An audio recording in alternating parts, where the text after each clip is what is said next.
Hi everyone, so I'm in the second week of my Medtronic MiniMed 640G trial and I just wanted to give you an update on how it's going.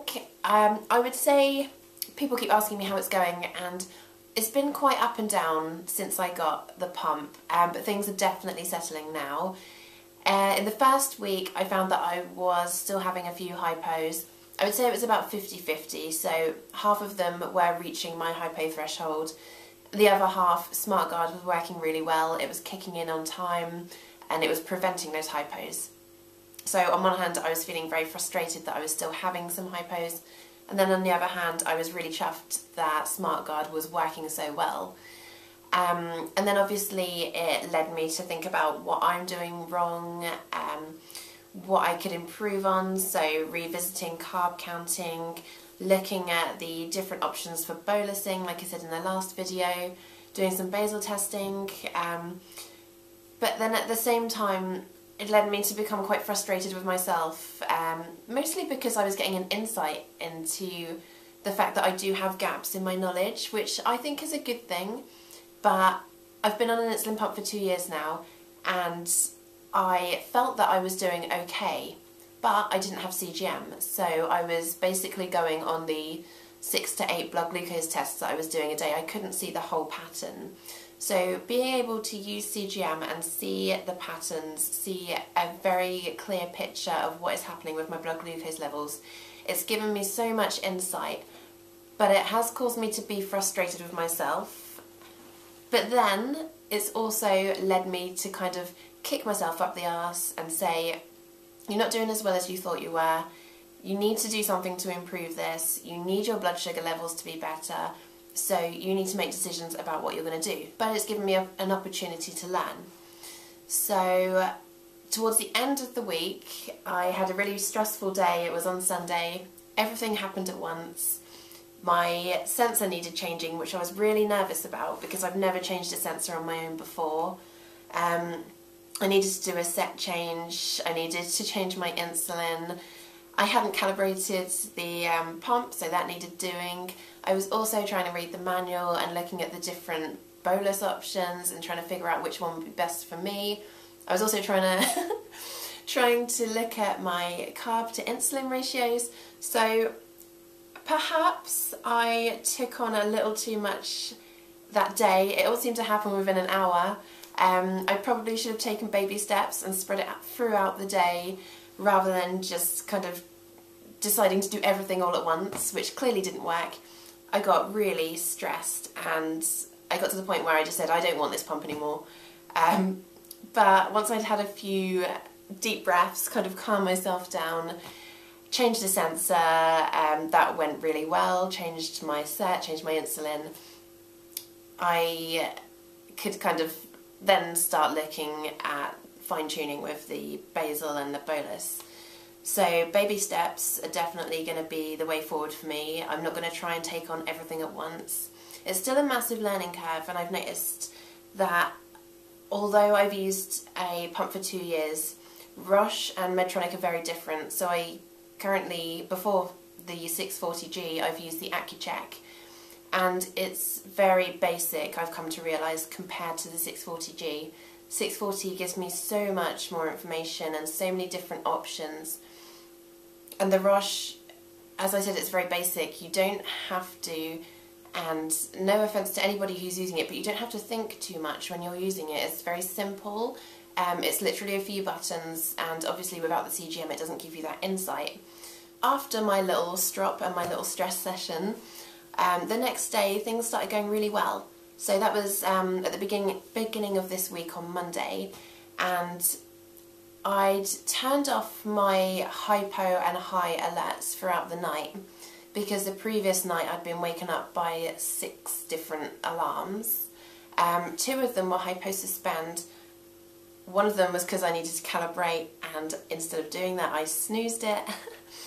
And then the other one was telling me I have to calibrate now.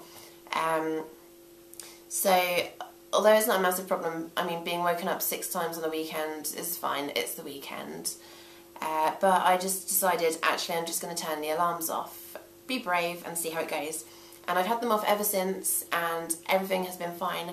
I haven't had a hypo for 4 days now, which some people would say is like average for them, but for me, in the run-up to this trial, I was kind of having a hypo every day or every other day, sometimes a couple each day. So to go 4 days without a hypo is really, it's kind of a big deal for me, and it's really nice to think, actually, yeah, I've gone 4 days and my blood sugars haven't been too low. I haven't eaten jelly babies in 4 days, and it wasn't until someone wrote that on Twitter that they hadn't had fruit pastels for a long time, I thought, actually, yeah, I haven't had any jelly babies and I kind of miss them. Not that I miss having hypos, I just miss the taste of jelly babies, so I had 2 and then had to bolus for them because I love jelly babies. But yeah, it's been really nice to not have to worry about the lows, and the SmartGuard has been brilliant since Monday. It's worked every single time. It's been working throughout the night. I've woken up in the morning and I've gone and looked back over my data for the last 6 to 12 hours, and I've seen that it's kicked in a couple of times overnight. When I'm out during the day or when I'm at home, it'll work, and it's not until I look down at the pump just to quickly check what my blood sugar is, I'll see that there's a message on the screen saying that SmartGuard has suspended my insulin. And I'll think, oh, I didn't feel that my blood sugars were dropping. I didn't know that it was suspending my insulin. I was kind of just getting on with whatever I was doing at the time. So it's nice to be able to just get on with life and let the pump take over for you. It was something that I was quite nervous about to begin with, but I'm kind of enjoying it. It's taking quite a lot of the pressure away from me, and it's, although I'm still in charge and I can still treat hypos if I want to, I can do what I want with the alarms, I can change the high and low thresholds. It's very much my personal choice and my preference to what I do. But if I do want the pump to take some of the strain away from me and some of that anxiety, then it can do that, which I just think is brilliant. So I was going to go into a few of the features of the pump, but I saw my friend Dave, who is also trialling the 640G, has done a really good video going through the screen and scrolling through the options. So I'm not going to do that because Dave did it really well and I probably couldn't do it any better than he did. So instead I'm going to link to his vlog and his blog in the description box below this, so you can have a look at Dave's. But I did want to show you SmartGuard and what it looks like on the screen, and just kind of what it looks like overnight whilst I'm asleep and whilst the alerts are turned off, so I'll do that. Okay, so I just wanted to give you an example of how SmartGuard worked overnight last night. And as you can see, SmartGuard is working at the moment. That little flashing shield means that it's working. So my blood sugars are 6.1. Obviously, I've turned my alarms off, so I didn't know that it was that it had suspended my insulin.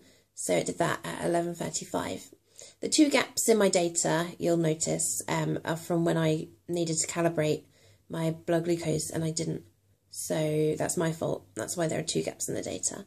So going to last night, so that's my 3 hour, 6, 12 hour data. So starting just after midnight, about 12:30. Scrolling back, you'll see that it's worked 3 times in the last 12 hours. So,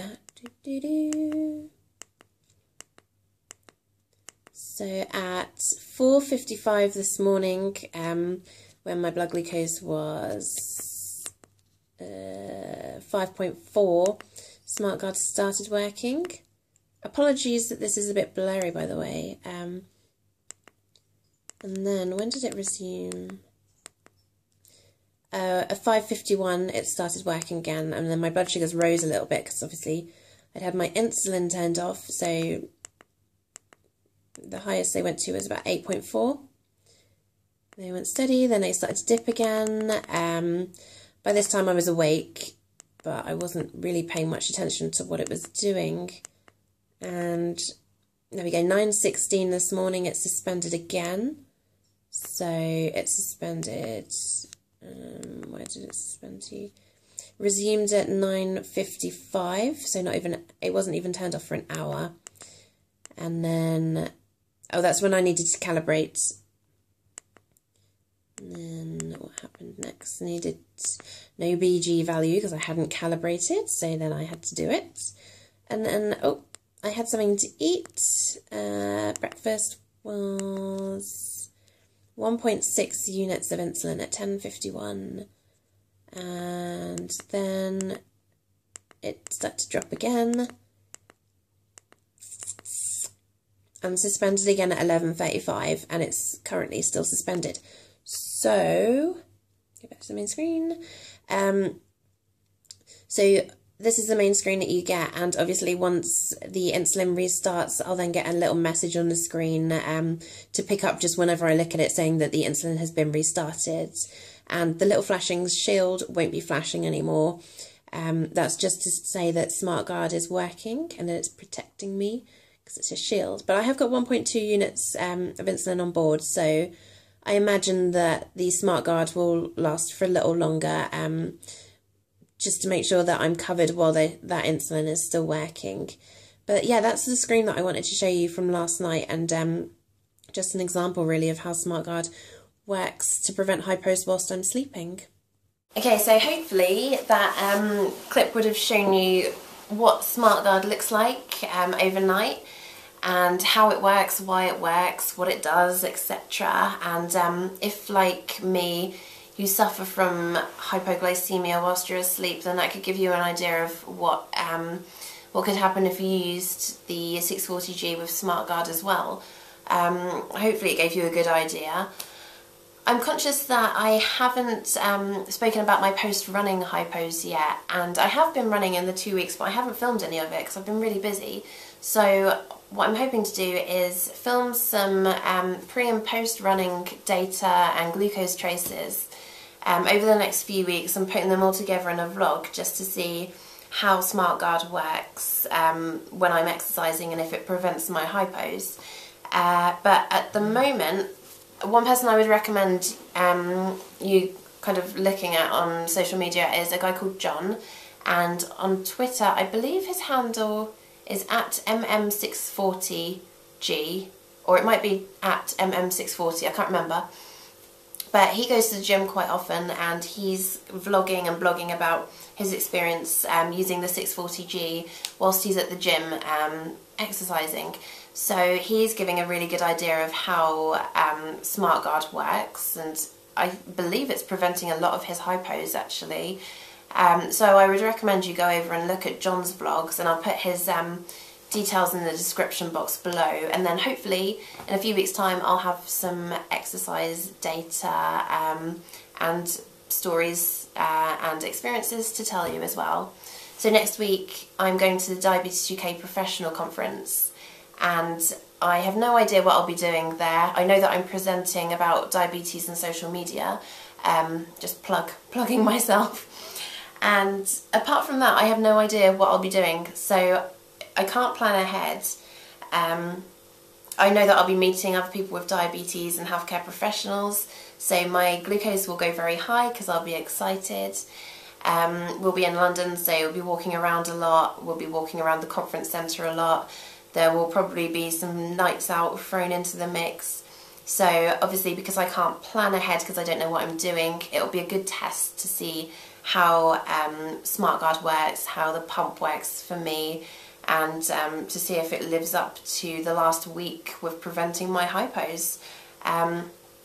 If you do want more information, and I'm aware that I probably haven't covered a huge amount in this video and there'll be loads of questions that people want to ask, then feel free to ask me. On Twitter I'm at NinjaBetic1, on Facebook I'm NinjaBetics, and also a really good place to go to is obviously the Medtronic website, so they'll have loads of information about the pump, the sensors, the infusion sets, etc.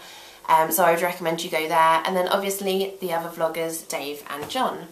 And I'll speak to you all in a week's time.